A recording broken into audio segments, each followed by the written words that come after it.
In this simple video tutorial, I'm going to share with you how you can see contacts saved on your Google account. You can simply see your saved contacts on your Gmail account. To do this, open up your Gmail app.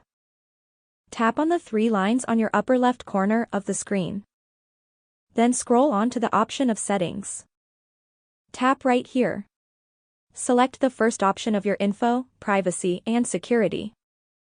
On this page, slide onto the last option of People and Sharing. You will see the Contacts option.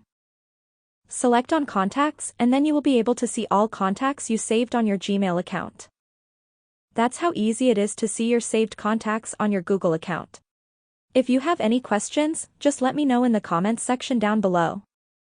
Please don't forget to leave a like, share and subscribe for more video tutorials like this one.